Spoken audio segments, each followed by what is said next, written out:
میاں شاہد، پاکستان کی میزبانی میں اہم بیٹھک آج لگے گی۔ ایرانی وفد پاکستان پہنچ چکا ہے، امریکی وفد کا انتظار کیا جا رہا ہے، کیا تفصیلات ہیں آپ کے پاس؟ دیکھیں، ایرانی وفد جو ہے وہ پہنچ چکا ہے۔ عباس عراقچی جو کہ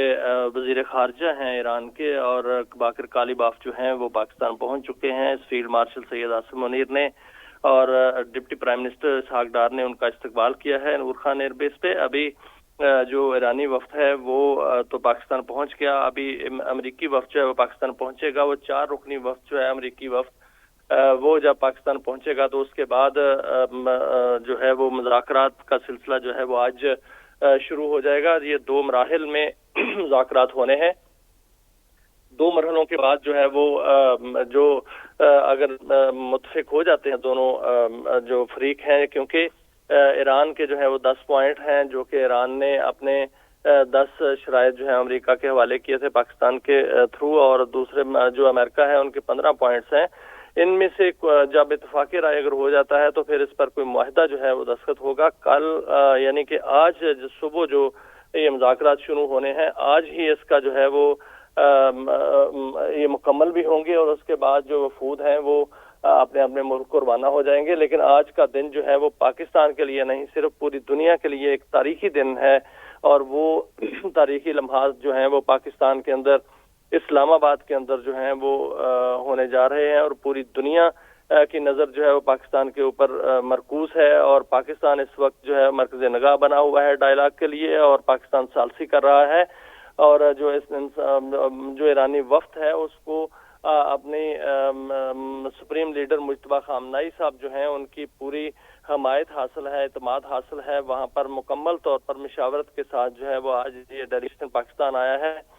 10 پوائنٹ انہوں نے پہلے ہی پاکستان کے حوالے کر دیے تھے جو کہ امریکہ کے حوالے کیے گئے ہیں۔ تو یہ بہت بڑا ایک تاریخی موقع ہے، اور پاکستان کے لیے بھی ایک بہت بڑا جو ہے وہ عزت کا مقام ہے کہ پاکستان کو یہ عزت جو ہے وہ پاکستان کے حصے میں آئی کہ پاکستان 2 ممالک جو کہ 40 روز سے جنگ میں تھے، پورا خطہ جو کہ مشرق وسطیٰ جنگ میں جو ہے وہ آگ میں جنگ کی آگ میں لپٹا ہوا تھا، اس کو جو ہے وہاں پر جنگ بھی ختم ہوئی، اور ایک دوسرے کے ساتھ جو ہے وہ اب مذاکرات کی راہ نکلی ہے، اور مذاکرات اسلام آباد میں ہو رہے ہیں۔ جی اچھا میاں شاہد، امریکی وفد کے حوالے سے بتائیے گا، کون کون امریکی وفد میں شامل ہے اور کب تک پہنچنے کی اطلاعات ہیں؟ اس حوالے سے کیا معلومات ہیں آپ کے پاس؟ دیکھیں، جو امریکی وفد ہے اس میں تو امریکہ کے نائب صدر جے ڈی وینس جو ہیں وہ ہوں گے، ویٹکاف ہوں گے، اور جیریڈ کشنر ہوں گے، اور اس کے علاوہ اس میں سینٹ کام کے جو کمانڈر ہیں وہ بھی آ رہے ہیں۔ 4 رکنی وفد ہے۔ یہ جو دونوں وفود ہیں یہ بڑے بھاری اور بہت بڑے بڑے دماغ جو ہیں وہ پاکستان آ رہے ہیں۔ اس میں اگر دیکھا جائے تو جو جے ڈی وینس ہیں وہ قانون کے جو ہے وہ ڈگری رکھتے ہیں، اور وہ ایک وکیل ہیں، اور انہوں نے جو امریکہ کے اندر باقاعدہ طور پر ایک نام اس حوالے سے کمایا کہ وہ عام آدمی کی بات کرتے ہیں، اور انہوں نے وہ امریکہ کے نائب صدر ہیں، باقاعدہ منتخب نائب صدر ہیں۔ اس کے علاوہ جو ویٹ کاف ہیں وہ جو ہے وہ ریئل اسٹیٹ کے سرمایہ کار بھی ہیں، اور باقاعدہ طور پر ایک بڑے ہائی کوالیفائڈ جو ہے وہ شخصیت ہیں، اور جو خصوصی ایلچی بھی ہیں، اور صدر ٹرمپ کے جو ہے وہ خاص دوستوں میں سے ہیں۔ اور اگر جیریڈ کشنر کی بات کی جائے تو وہ ٹرمپ کے جو ہے داماد بھی ہیں، اور ان کے جو ہے وہ باقاعدہ طور پر جو بااعتماد ساتھی ہیں ان میں ان کا شمار ہوتا ہے۔ اور اس طرف اگر عراقچی صاحب جو ہیں، عباس عراقچی ایران کے وزیر خارجہ، یہ بھی جو ہیں وہ باقاعدہ طور پر یہ ایک ہائی کوالیفائڈ شخصیت ہیں، اور جو پاسداران انقلاب ہے ان میں ان کا جو ہے وہ شمار ہوتا ہے۔ بڑے پرانے ان کے ساتھی ہیں، اور بڑے منجے ہوئے جو ہے وہ سیاستدان بھی ہیں، اور کئی جو مذاکرات ہیں ان میں حصہ لے چکے ہیں۔ جو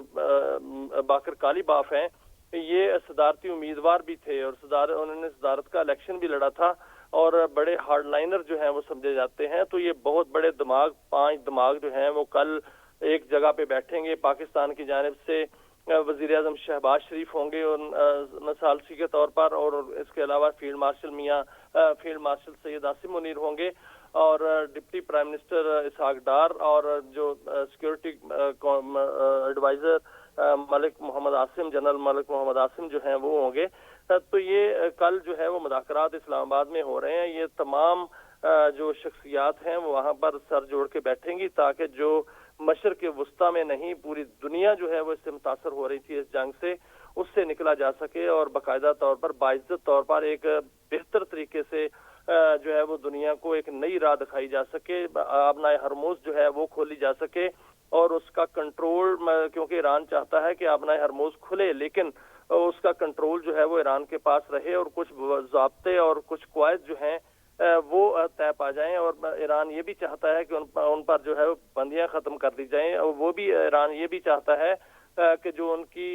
वो रकम जो बिल्कुल वो जो मुख्तलिफ जगहों पर जो है वो फ्रीज की जा चुकी है पाबंदियों की वजह से, अमेरिका में भी फ्रीज है, यूएई में फ्रीज है, दीगर ममालिक में जो है वो उनके सरमाया जो है वो फ्रीज है, उसको जो है वो बाकायदा तौर पर डीफ्रीज किया जा सके। ये तमाम जो मामलात हैं वो ईरान चाहता है और ईरान ये भी चाहता है कि ईरान पर अब कभी भी जारहियत ना हो और ईरान ये भी चाहता है कि लुबनान और यमन जो है उन पर भी हमले बंद किए जाएं। तो ये सारी शराइत के साथ कल जो है वो बातचीत होगी, लेकिन अमेरिका ये चाहता है कि ईरान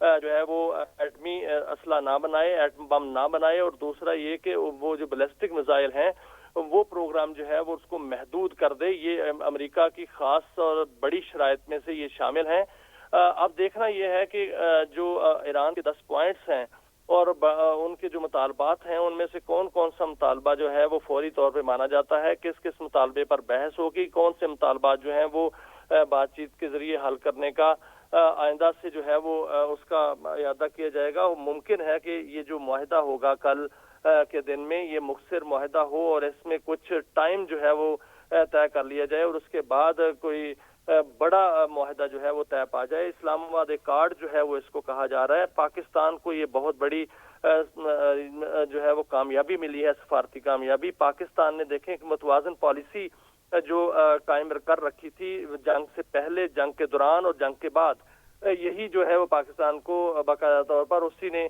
कामयाबी जो है वो दिलाई है। जंग से पहले आपने देखा कि जो 26 फरवरी है उसमें मोदी जो है वो इजराइल में था और मोदी वहां पर जो है वो बाकायदा तौर पर उनके साथ साजिश कर रहा था। लेकिन पाकिस्तान क्या कर रहा था? पाकिस्तान पूरी दुनिया के साथ राब्ते में था, पाकिस्तान खलीज में राब्ते में था, पाकिस्तान जंग ना होने की कोशिश कर रहा था कि जंग ना हो, हमला ना हो, और उसमें उन्होंने पाकिस्तान ने अमेरिका के साथ भी राब्ता रखा, पाकिस्तान ने खलीज के ममालिक के साथ भी राब्ता रखा, मिस्र के साथ, तुर्की के साथ, सऊदी अरब के साथ राब्ते रखे, और पाकिस्तान ने चीन और रशिया के साथ भी पाकिस्तान राब्ते में रहा, ईरान के साथ भी राब्ते में रहा। जब हमला हो गया तो पाकिस्तान ने बाकायदा तौर पर हमले की मसम्मत की और इजराइल और अमेरिका के हमले की, और उसके बाद जब ईरान की जानब से सऊदी अरब पर हमला हुआ तो उसकी भी मजम्मत की गई और उसमें उन ईरान को बावर कराया गया कि हरमैन शरीफैन की हिफाजत जो है वो पाकिस्तान पर लाजम है और पाकिस्तान एक मुआहिदे में है और जो कि जिसको दिफाई मुआहिदा कहा जाता है। तो ये सारी मुतवाज़न पॉलिसी थी कि तमाम ममालिक जो हैं उनके साथ पाकिस्तान का इत्मीनान हासिल था और पाकिस्तान पर तमाम ममालिक इत्मीनान कर रहे थे, और यही वजह है कि पाकिस्तान को बाकायदा तौर पर ये चुना गया कि पाकिस्तान जो है वो सालसी करे और तमाम ममालिक जिसमें अमेरिका जो कि सुपर ताकत है, और उनके जो आप उनके वफ्द पर जो गौर करें कि उनके नायब सदर जो हैं वो बाकायदा तौर पर पाकिस्तान जो है वो आ रहे हैं, यहाँ पर वो एक टेबल पर बैठेंगे। अब ईरान और अमेरिका के दरमियान जो टॉक्स होंगी वो सुपर ताकत और एक मजबूर मुल्क के तौर पर ईरान के तौर पर नहीं होंगी, बल्कि ये दो ऐसी ताकतें जो बराबरी की सतह पर बैठेंगी। पाकिस्तान उनको टेबल पर बैठाएगा और पाकिस्तान एक एटमी कुव्वत जो है वो एक सालसी के तौर पर वहां पर मौजूद होगी, और चीन जो है वो बाकायदा तौर पर सुपर ताकत के तौर पर जो है वो सामने आ रहा है और वो इस सारे अमल की जो है बाकायदा निगरानी करेगा। तो ये बहुत बड़ा अमल जो है वो आज इस्लामाबाद में होने जा रहा है और जिसका सेहरा जो है वो पाकिस्तान को मिला है, पाकिस्तान के सर सजा है,